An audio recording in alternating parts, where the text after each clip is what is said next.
You said that you want to learn the original language of the Bible and you have zero knowledge of foreign languages? Are you serious? Good luck. Just joking. What's going on, family? This is your brother Divine Prospect of Kingdom Harbinger Ministries, back at you with another video Q&A.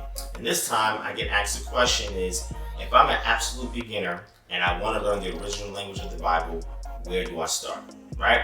So I want to go ahead and give you not only where you start, but where you can progress to if you really want to get serious in learning the original language. Now, there are millions of benefits from learning the original languages, and I don't have the length and breadth of time to go over all of them. But what I will say is that you will find a myriad of various nuances that underline the translation that you typically don't see, because the translation that you are typically reading is an English translation that was developed by a low context culture, which means that a lot of words had to be utilized in order to actually explain what's going on. Why? Because there's a distance or separation between the Western and Eastern culture, especially a distant past Eastern culture.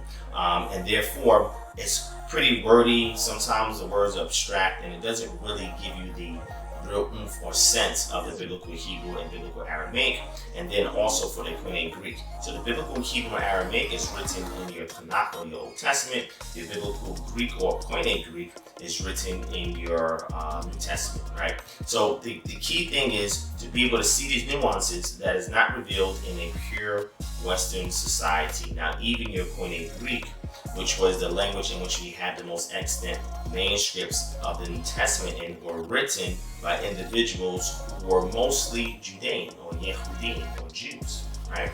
So therefore, their way of thinking is Eastern, but their way of thinking has been translated into the Western form of the language that was the lingua franca of the day, which was Koine Greek, right? So when you get into the languages, you see these nuances there that you don't see before, that you find in the grammar, that you find in morphology, that you even find in phonology in other ways as well. So I want to give you these tools so that you know through your steady progression sequentially how to get from point 0 to point 1 million in regards to your journey. Now, there are two routes that you can take to the journey. There's the DIY route, and the DIY route is your what?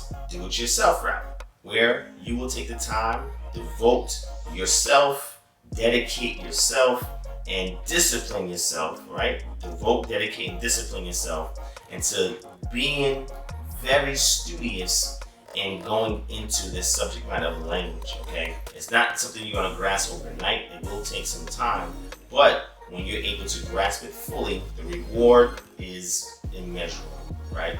So that's the first route. The second route is one that requires an instructor and or a collegiate professor that can actually teach you, right? So for me, I used to informally teach the language, but I no longer do that anymore. The classes that I teach now has various working components, language being one of them, but it's not the center of what it is that I teach. So therefore, I like to defer the learning of the languages, the original biblical languages, elsewhere. Okay, so I'm going to go over with you the do-it-yourself route, and then I'm going to give you a source so that you can go online and take some collegiate courses with instructions if you're interested in learning that route. So before we begin, the first thing that you need is what? A Bible. So for those who are coming into learning the language, these are the two Bibles that I recommend. And again, you'll see it come up here on the screen, and then you'll also see it down below the link so you can purchase these things for yourself, all right? So the first Bible is one that I've shown before. This is the Hebrew English Interlinear ESV Old Testament, and this is based off of the Biblia Hebraica Stuttgartensia transcript that has been derived from the Leningrad Codex and is the academic standard in regards to the Hebrew text of the Tanakh or Old Testament. Okay. The reason why this is good because in Interlinear, what it does is that if you can see on the flanking position, the left and right, it gives you the ESV translation, but in the middle or the center, it gives you the Hebrew in one row, and underneath that Hebrew, it gives you the direct English correlation to that Hebrew. So it follows Hebrew syntax and not English syntax, all right? What you need is because over time, as you're learning the language, you'll be able to parse out, go through it, find out what's going on here, and be able to compare it against the English translation based on your acuity in the language, okay?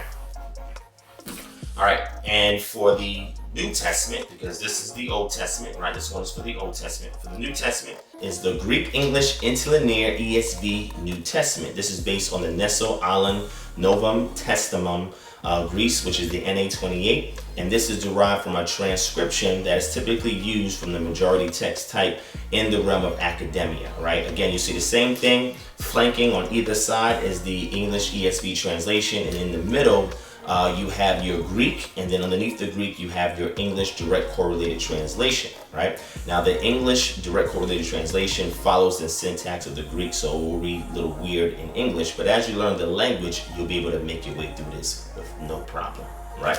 So again, these are the two Bibles that I recommend as you're in your journey to learn the language, okay? And you'll see them appear over here, and the links will be down below so you can get access to them, okay? All right, so next up is these two little gems right here, okay? Why are these two little gems important? Because one difficulty that I've seen from students that are trying to learn the original languages of the Bible is not being able to comprehend grammar appropriately, and that's because they're not that familiar with the English grammar, okay? So what these two books do right here is that they give you a pretty good synopsis of English grammar and compares it against the Hebrew and Greek grammar, so you can start to comprehend the syntax, right? And the grammatical forms, etc., right? So again, before you even get started learning the language, my recommendation is to first get these two books, read them through, do the exercises, right? And once you're done with this, we can go to the next stage. All right, so the next stage is going to be this gem right here that I recommend, all right? And this gem right here is Greek and Hebrew for the Rest of Us, the Essentials of Biblical Greek and Hebrew. Okay, now this is important, okay, for the absolute beginner that knows nothing about foreign languages or the original language of the text. This will walk you through. This is excellent to give you some good foundational and functional understanding of both languages, and this will be the next route that I will go. So again, get this pack. It has a textbook, video lecture, and laminate sheet for both the Greek and the Hebrew. Once you go through this, you'll be pretty, I would say, acute enough to jump in the text and start parsing things out, getting an understanding, not doing too much heavy lifting yet or heavy diagnosis, but you'll be able to surface read and understand a little bit more what's going on, okay? So this will be the next thing that I would recommend. All right. And then after that, what I will recommend next is the Learn Biblical Hebrew Pack 2.0 and the Learn Biblical Greek Pack 2.0. And you'll see them show up over here, all right? They include the basics of biblical Hebrew grammar, the 3rd edition, and its supporting resources. It's an excellent resource. They have flashcards, they have an audio CD so you can actually listen to it, a laminated reference sheet, which you'll see right here. Here are the laminated reference sheets that come with it.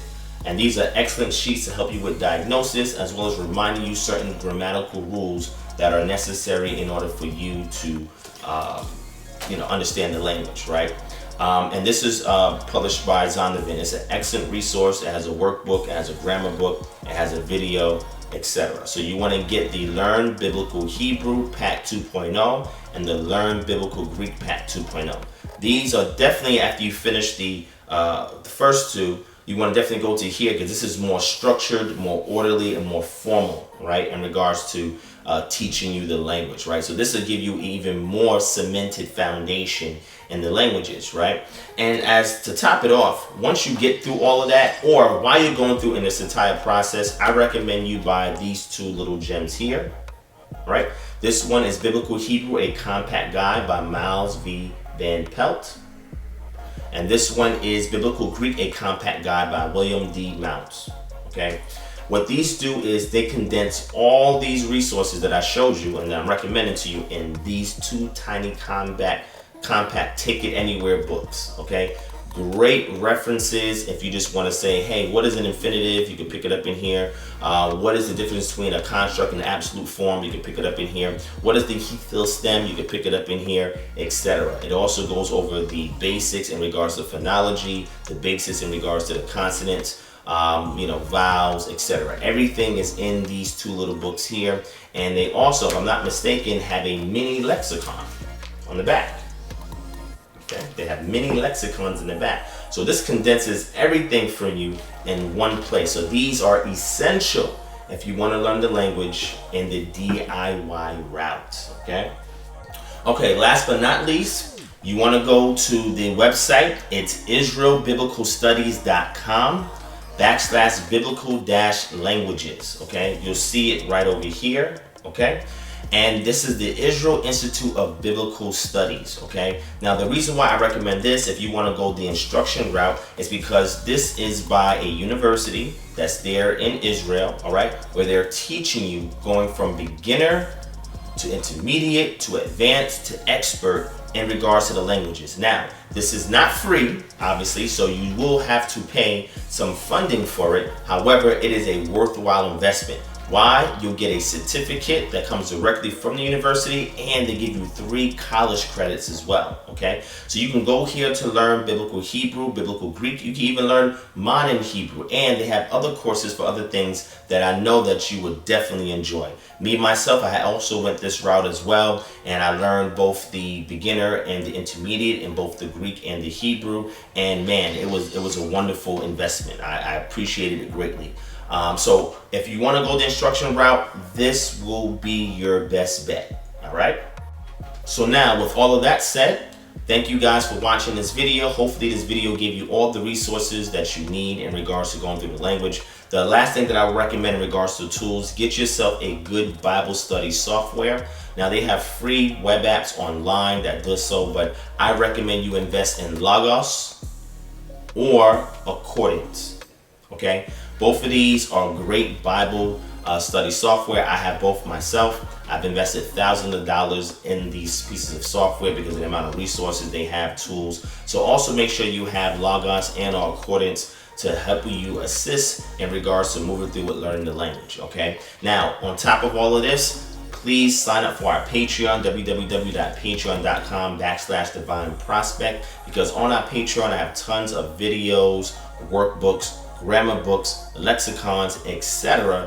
to help you get through the languages. Okay, and I've taken time to parse through a myriad of different resources, and I compacted and put them all together so that you can access them once you set up your Patreon. All right, now the last thing also that I want to mention, as well as going along with learning the language, you definitely want to have a trusty lexicon by your side. I recommend you start off with the Brown-Driver-Briggs lexicon. The reason why you want to start off with that is because you need that once you start going through the parsing to be able to look up the various words, right, and see what their semantic ranges or what their lexical values are. Okay, and these things are essential in regards to grasping and understanding the language. Okay, and then once you finish with that, then you can upgrade to the other two that I've showed in my previous video in regards to what I use for my day-to-day studies. All right, thank you guys for watching. Hopefully you enjoyed, and I'll see you in the next video.